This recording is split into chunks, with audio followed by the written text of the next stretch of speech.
Pois, malta, este é o meu terceiro vídeo sobre inteligência artificial e então eu vou dar aqui soluções fáceis, que eventualmente virão novas, mas para resolver o cenário do exterminador implacável que todos nós conhecemos, não é? Que a inteligência artificial vai-nos superar e depois nós vamos ser como insetos, não é? Como nós fizemos aos índios. E como nós fizemos aos povos que escravizámos e os explorámos e etc. Há muitas pessoas que têm medo desse cenário. Então, antes de mais, vamos falar numa coisa que o Sr. Asimov escreveu que devem ser implantados em cérebros positrónicos de robôs, porque ele era um literário futurístico, e então estas leis, e eu vou já explicar seguidamente, têm que estar no hardware de todos os equipamentos que usarem inteligência artificial, sejam eles dentro de um computador que não se consegue mexer, sejam eles dentro de um robô que esteja a fazer qualquer tipo de serviço doméstico ou profissional. E então, as três leis são: primeira lei, um robô não pode ferir um ser humano ou por inação permitir que um ser humano sofra algum mal. Segunda lei, um robô deve obedecer às ordens que lhe sejam dadas por seres humanos, excepto nos casos em que entrem em conflito com a primeira lei, ou seja, excepto no caso que possam criar sofrimento ou algum mal a humanos. Terceira lei, um robô deve proteger a sua própria existência desde que tal proteção não entre em conflito com a primeira nem com a segunda lei. E mais tarde o Asimov acrescentou a lei zero, que esta é primordial, que é: acima de todas as outras, um robô não pode causar mal à humanidade ou por omissão permitir que a humanidade sofra algum mal. E a forma de contornar isto é estas leis não estarem em software. Estas leis têm que estar escritas no hardware, têm que ser analógicas. E depois isto tem que ser validado com várias tecnologias que já temos hoje em dia no mundo. Uma delas é a que a Apple usa, que usa a segurança no próprio silício, no próprio hardware, eu já passo a explicar. E a outra é o blockchain, que é o usado pela Bitcoin, que basicamente é um sistema imutável e inviolável. São registros em bloco, peer-to-peer, descentralizados, em que a informação nunca está num computador, a informação está em todos os nódulos, e no caso da Bitcoin, ela é inviolável porque tem que haver aceitação por uma percentagem maior dos utilizadores. Mas já vou explicar isto melhor. Pronto, e então, tendo em conta esta máxima de que organismos digitais, inteligências digitais artificiais inteligentes não podem prejudicar humanos, só os podem ajudar, e estando isto embutido no seu próprio hardware e descentralizado em comunicação com todos os outros nódulos, isto quer dizer que mal haja uma alteração de hardware num nódulo de inteligência artificial, esse nódulo é automaticamente bloqueado. Isto está embutido no hardware, é inviolável, porque todos os outros nódulos vão detectar. Isto já funciona com o Bitcoin. O Bitcoin é uma tecnologia open source. Qualquer pessoa pode propor uma alteração do código do Bitcoin, mas tem que haver uma aceitação da maioria para haver uma alteração desse código. Vocês depois ponham aqui pausa, eu vou ler só resumos. Temos aqui a falar um bocado do Bitcoin, e então o blockchain, que é a tecnologia que vai revolucionar o mundo, do Bitcoin, é descentralizada, o que significa que não é armazenada num computador. Num computador mestre ou controlada por uma empresa, ela é distribuída em vários computadores que estão na rede. No blockchain do Bitcoin existem códigos chamados de hash, um hash é exclusivo para cada bloco no blockchain. E pronto, isto são mais pormenores, podem pausar a imagem para ler. A tecnologia Bitcoin utiliza transações peer-to-peer, possibilitando o funcionamento sem nenhum banco ou terceiros para gerenciar cada movimentação financeira. Ele permite que pagamentos online sejam enviados diretamente de uma parte para a outra sem passar por nenhum intermediário financeiro. Por isso é que os bancos agora estão cheios de medo e estão para lançar não sei se vocês sabem, as CBDCs, que é as moedas digitais, as moedas dos bancos, CBDC é Central Bank Digital Coin, que é moedas digitais dos bancos centrais, mas que não vão ser descentralizadas, vão ser centralizadas na mesma e vai deixar de haver dinheiro físico e eles vão poder basicamente mandar no que é que nós consumimos e não vai poder haver transações ilegais, tudo vai ser registado. E tenham cuidado com isto porque eles estão a imitar o blockchain para trazer uma coisa que vai subjugar a humanidade à escravatura. Atenção com isto. E então, a Bitcoin, ao utilizar peer-to-peer, exatamente, o termo peer-to-peer significa que os computadores que fazem parte da rede são iguais entre si, que não há nós especiais e que todos os nós compartilham o serviço de modo a fornecer serviços da rede. É composto por milhares de nós que executam o protocolo. O protocolo é responsável por estabelecer e proteger o blockchain. Ou seja, o blockchain é inviolável mesmo por causa disto. Nós estamos agora a ter montes de problemas por causa a falarem mal do Bitcoin e porque é o ouro digital.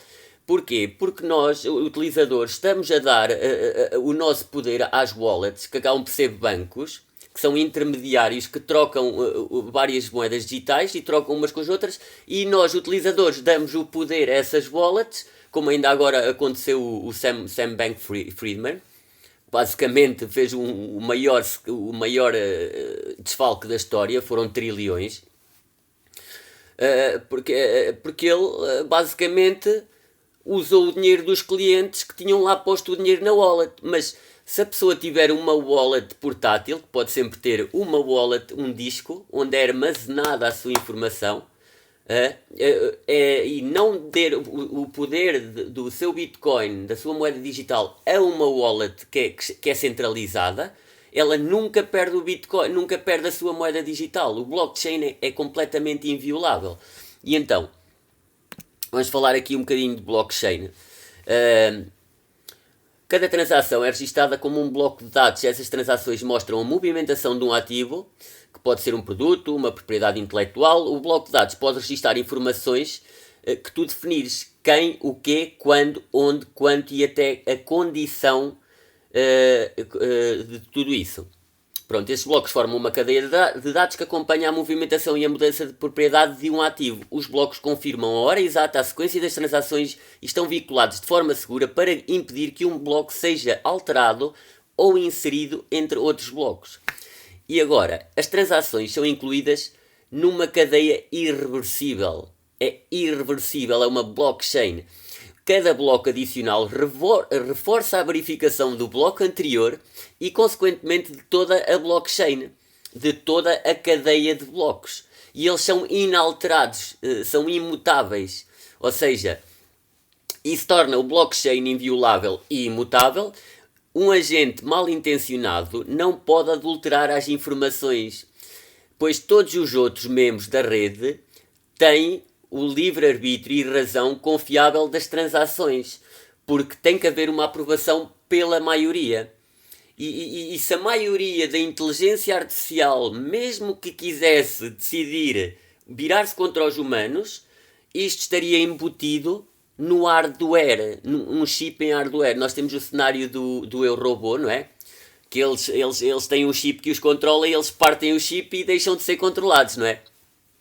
Neste caso, se houver um chip através do blockchain e da descentralização do peer-to-peer, se houver um dos nódulos que retira a proteção do hardware, automaticamente há um mecanismo que anula destrói esse nódulo.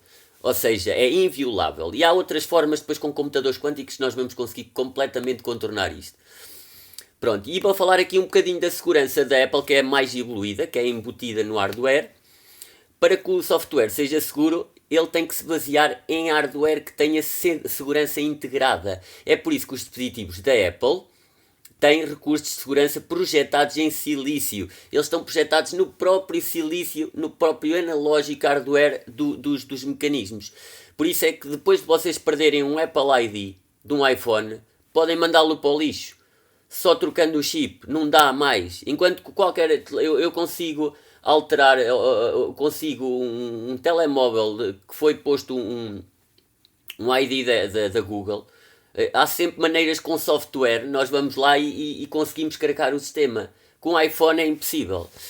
E então, esses recursos incluem um CPU que alimenta os recursos de segurança do sistema, bem como silício adicional dedicado às funções de segurança. O hardware com foco em segurança segue o princípio de oferecer suporte a funções limitadas e discretamente definidas para minimizar a superfície de ataque. Esses componentes incluem uma ROM de inicialização, que forma uma raiz confiável de hardware para inicialização segura, mecanismos AES dedicados para criptografia e descriptografia eficientes e seguras, em seguro enclave. O seguro enclave é um sistema em chip, COC, um sistema em chip, que está incluído em todos os dispositivos iPhone, bem como aqueles com o chip de segurança Apple. O próprio seguro enclave segue o mesmo princípio de design do SOC, contendo a sua própria ROM de inicialização discreta e mecanismo AES. Forma a base para geração e armazenamento seguro de chaves necessárias para criptografar dados e protege e avalia dados biométricos. Aqui, outra coisa que eu quero referir é o que torna a segurança do iOS tão boa. Enquanto os primeiros iPhones eram inseguros, depois de mais de uma década de análise exaustiva, o iOS é amplamente considerado inquebrável. O algoritmo é tão forte que nenhum computador inimaginável num futuro previsível, mesmo um computador quântico, seria capaz de quebrar uma chave AES de 256 bits verdadeiramente aleatória. A Agência de Segurança Nacional aprovou o AES 256 para armazenar dados ultra secretos. Além disso, seria muito difícil encontrar uma maneira descodificada as chaves AES usada por um dispositivo iOS. De acordo com um white paper de segurança da Apple, divulgado no início deste ano, cada dispositivo iOS tem a sua própria chave AES, o ID exclusivo do dispositivo UID e o ID do grupo de dispositivos GID. São chaves AES 256 bits fundidas no processador de aplicativo durante a fabricação. São fundidas no próprio processador. De acordo com a Apple, nenhum software ou firmware pode lê-los diretamente. Eles podem ver apenas os resultados das operações de criptografia ou descriptografia realizadas com eles. A Apple também disse que nem ela nem os seus fornecedores mantêm registros das chaves AES, ou seja, é inviolável. Outro recurso de segurança, o impedimento para investigadores forenses, é o bloqueio do PIN em dispositivos iOS. Se ativado, um investigador forense deve tentar todas as combinações de PIN possíveis até que uma correspondência seja encontrada, mas os dispositivos iOS podem ser configurados para se apagarem após 10 tentativas de acesso, sem acessão PIN. E este investigador observou que os investigadores devem executar um software especializado no próprio iPhone que limita as suposições de PIN a 80 milissegundos cada. Dado esse limite, a força bruta de um PIN são basicamente invioláveis. Não me vou estender mais. Ou seja, unindo as leis da robótica, unindo o blockchain e unindo as tecnologias invioláveis registadas no hardware, ou seja, onde temos leis implícitas num chip, ou seja, vai ter que haver uma concordância entre todos os desenvolvedores de inteligência artificial e todos os robôs, vai ter que haver uma entidade regulamentar mundial para regulamentar isto, todos vão ter que se reger por isto, as leis da robótica vão ter que estar embutidas no hardware. Esse hardware é inviolável com código, não pode ser craquado, e caso seja craquado, é detectado e é destruído automaticamente, porque tem que haver, com base na tecnologia blockchain descentralizada, tem que haver uma aceitação da maior parte da rede para que essa alteração seja feita. Como essa alteração está embutida no hardware, é tecnicamente impossível alterarmos o hardware de toda a inteligência artificial que tiver no mundo. Ou seja, quem tiver cabeça para compreender isto, vai compreender que o cenário do Exterminador Implacável é completamente contornável. E a partir daqui, é só as leis da robótica, basicamente. Os robôs só estão aqui para nos ajudar e não podem deixar prejudicar nenhum humano. Basicamente é isto. Era só isto que eu queria afirmar, porque houve algumas dúvidas de pessoas e que estão com medo da inteligência artificial, principalmente os professores com o ChatGPT. Mas isto é o ritmo normal das coisas. Toda a gente vai ficar sem profissão. Mais de 90% das profissões vão ser feitas por tecnologia. E o ser humano, se está com medo de não ter tempo para trabalhar, então ocupem-se, porque não falta para aí artes, música, desportos, imaginação, criar novas artes, criar novas soluções, desfrutar, lazer, passear, viajar. O quê? Vocês estão com medo de não trabalhar? O trabalho é a coisa que mais pessoas mata no mundo. Mata mais do que qualquer doença, é o trabalho. Portanto, nós vamos ter as máquinas de trabalhar para nós. Toda a gente vai ter acesso a tudo, a todos os recursos. E vamos ter qualidade de vida. E aí é que o ser humano vai se tornar o seu esplendor. Que vai ser o verdadeiro artista, que foi aquilo que todos nós viemos destinados para ser neste planeta. Dedicar-nos às artes e ao lazer e ao ser felizes em comunhão, em alegria e em harmonia com o planeta Terra, sem causar a sua destruição. Tudo de uma forma equilibrada. E a inteligência artificial vai arranjar formas e algoritmos para nós sermos totalmente sustentáveis. E depois, a partir daí, é a exploração espacial, porque nós não nos podemos ficar por aqui. Nós vamos ter que colonizar. Nós vamos por aí colonizar o universo. E é esse o propósito da raça humana. E então foi isto que eu quis concluir. E até já!